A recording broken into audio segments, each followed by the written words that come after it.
झारखंड के पत्रकार भाइयों एवं बहनों, आप सभी का सादर नमस्कार।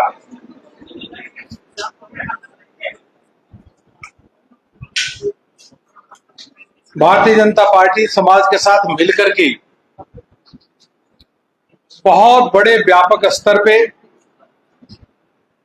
25 सितंबर पंडित दीनदयाल जी की जयंती से 25 दिसंबर अटल जी की जयंती तक स्वदेशी अपनाओ, आत्मनिर्भर भारत बनाओ, इस अभियान को लेकर के चलने वाली है। ऐसी वस्तुएं जिसमें भारत के लोगों का पसीना हो, जिसमें भारत की मिट्टी का सुगंध आता हो, जो वस्तुएं भारत में निर्मित हो,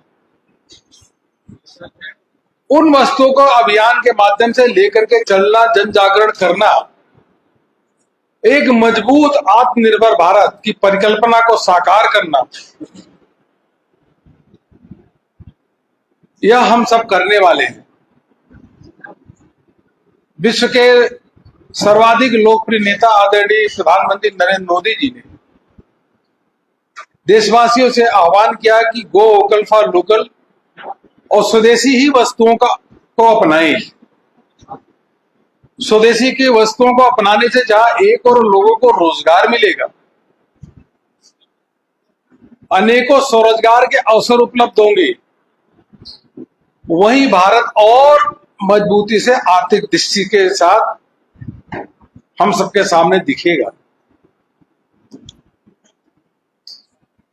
मित्रों, जहां एक और प्रधानमंत्री नरेंद्र मोदी जी ने जीएसटी के दरों में भारी कटौती करके झारखंड ही नहीं बल्कि देश के सभी लोगों को उपहार देने का काम किया है, जो 22 तारीख से लागू हो जाएगा। इसी महीने के 22 तारीख से जब शैम्पू है, साबुन है, टूथपेस्ट है, इस पे 18% की जगह 5%, बच्चों को जो दूध की बोतल होती है 12% की जगह 5% जीएसटी लगेगा, जूता चप्पल पे भी 18% से 5% का जीएसटी लगेगा। किसानों को जो उपकरण, कृषि उपकरण जो खरीदेंगे उस पे 5% जीएसटी लगेगा। वहीं छोटे बच्चे जो है या इस विद्यार्थी जो है वह जो कलम खरीदेंगे, इरेजर खरीदेंगे, कॉपी खरीदेंगे, उस पे जीएसटी बिल्कुल शून्य होगा। जहां एक तरफ प्रधानमंत्री नरेंद्र मोदी जी और उनकी सरकार लोगों को बहुत बड़ी राहत और तोहफा दे रही है, वहीं दूसरी ओर अगर हम देखें तो झारखंड में हेमंत जी के नेतृत्व में जो सरकार चल रही है, उसमें चारों ओर अवैध खनन, शराब घोटाला, बिजली में लगातार कटौती, सड़क में गड्ढे हैं कि सड़क गड्ढे में सड़क है पता नहीं चलता। पूरे झारखंड में विकास का काम रुक गया है। झारखंड की जनता रो रही है। नक्सलवादियों की समस्या यहां बढ़ रही है। जब हमारी सरकार थी तो यहां से लगभग समाप्त हो गया था नक्सल की समस्या है, अब धीरे धीरे यहां पे बढ़ना शुरू हो गई। और तो कानून व्यवस्था की स्थिति है कि सूर्या हंसदा जो पत्थर माफियाओं के खिलाफ आवाज उठाते हैं, जो भ्रष्टाचार के खिलाफ आवाज उठाते हैं, ऐसे सामाजिक कार्यकर्ता की हत्या कर दी जाती है। इससे लोग बहुत आक्रोशित है कि अगर सरकार के भ्रष्टाचार के खिलाफ, माफियाओं के खिलाफ अगर आवाज उठाओगे तो आपकी हत्या कर दी जाएगी। इसकी हम कठोर निंदा करते हैं और भारतीय जनता पार्टी के कार्यकर्ता भी इस पे पूरी तरीके से इस मुद्दे को आगे लेकर के चल रहे हैं और सरकार को चैन की नींद नहीं सोने देंगे। माइनिंग धंस जाती है, उसके अंदर जो गरीब मजदूर है वो दब जाते हैं। आवास बनाने में कितनी दिक्कत आ रही है। लोगों को बालू मिल नहीं रहा है और सैंड माफिया अपने आप पूरी तरीके से झारखंड सरकार के संरक्षण में करोड़ों रुपए कमा रहे हैं। यह स्थितियां हैं। शराब घोटाला की तो स्थिति है। मुझको नहीं लगता कि देश में ऐसा कोई राज्य होगा जहां ट्रक में भर के फाइलें आती है, वो फाइल ही गायब हो जाती है और तो डाटा सेंटर में आग लग जाती है। इस प्रकार की हेमंत सरकार यहां पे चल रही है। चारों ओर अफरा तफरी का माहौल है। जल जीवन मिशन में जो पैसा आया उसका काम ही पूरा नहीं हुआ। पूरे देश भर में सबसे फिसड्डी, सबसे निचले स्तर पे अगर काम को कंप्लीट करना जल जीवन मिशन में किसी का नाम आता है तो झारखंड में यहाँ की सरकार, हेमंत सरकार की। मित्रों, यहां लगता ही नहीं कि कानून का राज है। जंगल राज, चारों ओर जंगल राज ही है। और हमने देखा कि जंगल राज तभी होता है जो सरकार का कानून की राज स्थापित करने में कोई उसका इंटरेस्ट नहीं। हम तो आनंद से रहेंगे लेकिन कानून व्यवस्था को ठीक नहीं करेंगे। अब युवाओं को बोला था कि रोजगार देंगे, 5 लाख रोजगार हो। आज भी युवा ढूंढ रहे हैं कि रोजगार के पत्र कब हमको मिलेंगे। केंद्र सरकार ने यूरिया दिया लेकिन यूरिया की ब्लैक बाजारी, मैया सम्मान योजना में जो जो कमिटमेंट किया था उस कमिटमेंट को भी पूरा नहीं कर रहे। 4 महीने, 5 महीने, 6 महीने बाद लोगों को पैसा दे रहे हैं। वह भी 50 लाख की जगह 30 लाख उनकी संख्या कर दी गई। बहुत स्थिति खराब है। जैसा मैंने कहा कि एक और प्रधानमंत्री नरेंद्र मोदी जी किसानों की, गरीबों की अनेकों योजनाओं के माध्यम से, प्रधानमंत्री आवास योजना से लेकर के आयुष्मान भारत के कार्ड से लेकर के अनाज देने के साथ साथ जीएसटी में भारी कटौती करके जहां एक तरफ लोगों को लाभ दे रहे हैं, वहीं दूसरी ओर सरकार, प्रदेश सरकार झारखंड में जो है वह पूरी तरीके से विफल है। मैं कहना चाहूंगा कि अभी भी सरकार जाग जाए।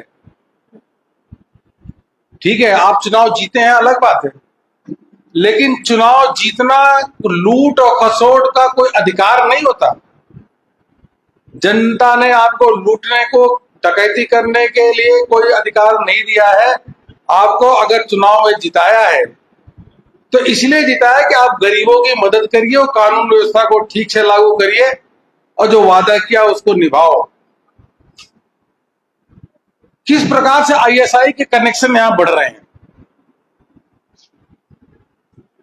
अब यह कनेक्शन तभी बढ़ता है जब हमने पहले देखा था, एक बार कर्नाटक में कांग्रेस की सरकार थी, राजस्थान में गहलोत की सरकार थी। जब प्रदेश सरकार तुष्टीकरण के मार्ग पे चलती है, अपीजमेंट के मार्ग पे चलती है, तो आईएसआई का नेटवर्क बढ़ता है। नहीं तो दानिश अजहर जैसे लोग यहां राजधानी में, रांची में क्यों रहते। इसलिए सरकार को अविलंब ऐसे लोग जो देशद्रोही है, जो देश के खिलाफ षड्यंत्र कर रहे हैं, ऐसे लोगों को प्रदेश सरकार को तुरंत उनके पीछे कार्रवाई करके उनको पकड़ना चाहिए। केंद्र सरकार का इंतजार नहीं करें। यही मुझे आप सबसे कहना था। जो मैंने आपके समक्ष बात रखी, आप कोई बात कहेंगे तो जरूर हम उसको जवाब देंगे।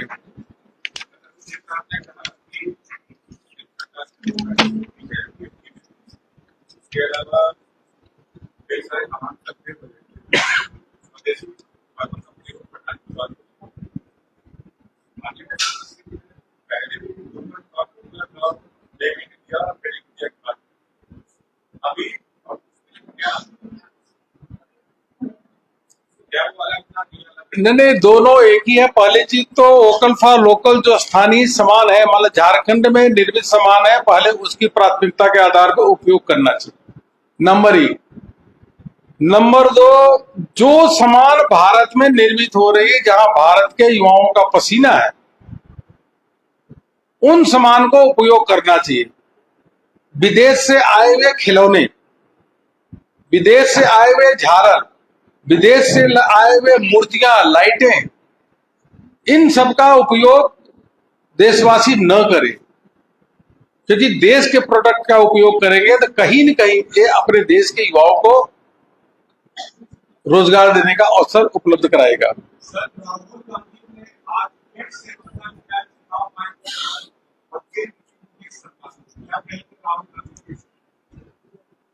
देखिए, राहुल गांधी जी का इतने में कहूंगा, उनका दिमाग थोड़ा गड़बड़ा गया है। राहुल गांधी जी अपरिपक्व है, वो खुद में कंफ्यूज्ड है, और राहुल गांधी जी बेताज बादशाह अपने आप को समझते हैं। उनको कोई समझाने वाला नहीं है कि राहुल गांधी जी, आप लगातार कई वर्षों से संवैधानिक संस्थाओं पे प्रहार कर रहे हो। देश में सबसे अधिक झूठ बोलने वाले कोई व्यक्ति हैं तो राहुल गांधी जी, और उसके बाद लगातार जनता उनको अस्वीकार करती है, कांग्रेस पार्टी को हराती है। उसके बाद भी राहुल गांधी जी को समझ में नहीं आता, कांग्रेस अभी धरातल पे है और आने वाले समय में जमीन पे पड़ी हुई कांग्रेस है। आने वाले समय में कांग्रेस बिल्कुल पाताल में चली जाएगी राहुल गांधी जी के नेतृत्व में, और 25-30 साल तक कांग्रेस कहीं दिखने वाली नहीं है। इस प्रकार से राहुल गांधी जी काम कर रहे हैं।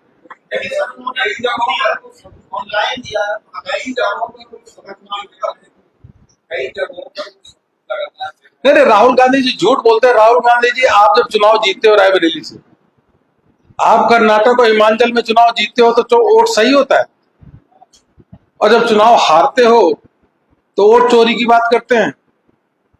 तो इस प्रकार के, तो उन्होंने पहले, आपको ध्यान, एक बार रेफल चोर की बात कहे थे। उसके बाद उत्तर प्रदेश से लेके जो चुनाव कांग्रेस हार गई, फिर चुप हो गए। प्रश्न ये नहीं, प्रश्न ये है कि कांग्रेस के लोग भी जानते हैं कि राहुल गांधी झूठ बोल रहे हैं, लेकिन राहुल गांधी को समझाए कौन? अगर कांग्रेस का कोई व्यक्ति जाकर के राहुल गांधी को कहेगा कि ये आप गलत बोल रहे हो, इसमें दम नहीं है, तो उसको पार्टी से वो निकाल देंगे। इसलिए कांग्रेस के लोगों को भी सत्य बोलने की हिम्मत नहीं हो रही राहुल गांधी जी के सामने। मैंने कहा ना, कांग्रेस का सुपड़ा साफ हो जाएगा और आने वाले समय में कांग्रेस पाताल में चली जाएगी, कहीं पता ही नहीं होगा। जो आरजेडी उनका साथ दे रही है, तो आरजेडी भी साफ होगी। वहां पे शुद्ध रूप से एनडीए की सरकार प्रचंड बहुमत के साथ बनेगी।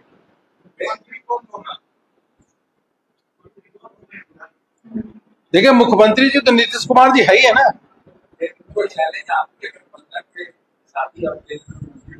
अब इंतजार करिए, हमारे मुख्यमंत्री नीतीश कुमार जी हैं, आगे चलिए।